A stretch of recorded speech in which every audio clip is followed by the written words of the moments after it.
My dad moved in with us a couple of years ago and no longer works due to health issues. He's got stage 4 cancer. Of course, while he was working, he purchased a car and getting back and forth to work to get rid of his old clunker.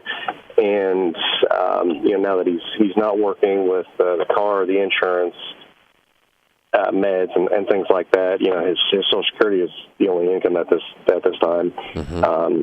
So that's obviously not going to cover it. I know he's getting a little behind on stuff. We're trying to help him out.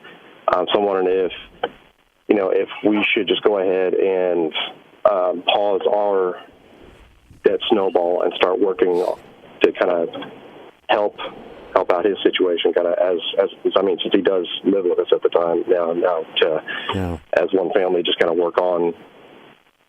Yeah. No, I would not pay his debts. I think it's wonderful that you're giving him a place to live and you're taking care of him while he's fighting cancer, but there's no point in paying his debts. It doesn't serve any purpose at all. He needs to sell the car, doesn't he? Yeah, we currently have it for sale. Just haven't got any hits on it, so I can either start lowering the price and make it a little more marketable. Yeah, absolutely. And how much other debt has he got?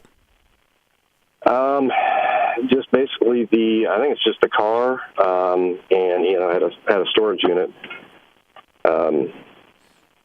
He had a storage unit with a bunch of stuff in it? Yes. Well, I guess we need to sell off the stuff and get rid of the storage unit and use that money, right? Yeah. Okay. That's fairly easy. Yeah. So if you sell the car and you sell the stuff out of the storage unit, he doesn't have any expenses if he's living with you. I think then it's just his medical stuff after that. Yeah, and don't sign for that. Right. I mean, that's it. I mean, you can take care of him without, you getting on the hook for $1 million worth of cancer treatments. Right. And so, don't blur the lines on what taking care of him means.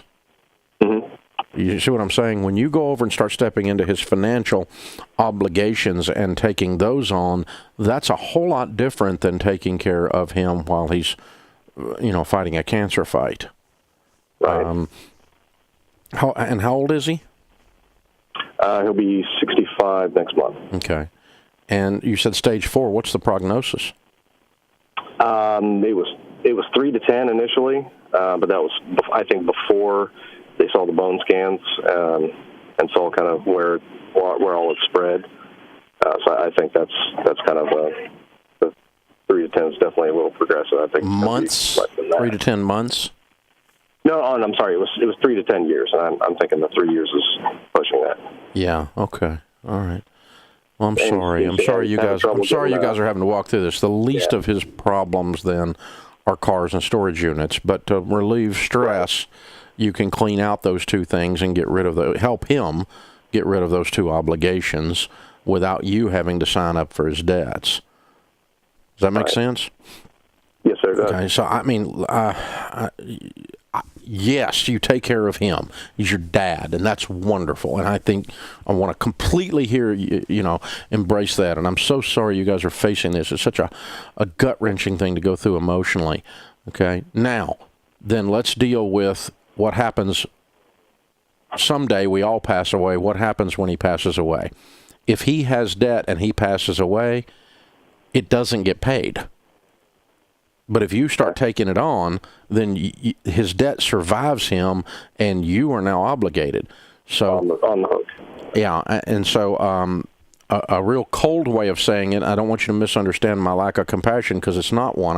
I hear you. I know what you guys are facing, but make sure you take care of him, but let his debt pass away when he does. Mm-hmm. Does that make sense? Because, if you die and you owe money and there's no assets, which is his situation, they don't get paid. Right. They don't get paid. And so that's what I mean by there's no reason. Let's do the best we can do to get this off of him. But on a scale of 1 to 10, this debt stuff is a 1 and cancer is a 10, right? Right. In terms of things to worry about, things to be stressed about or whatever. So I want to concentrate on that, but I'm so glad you're there for him and that he's got a place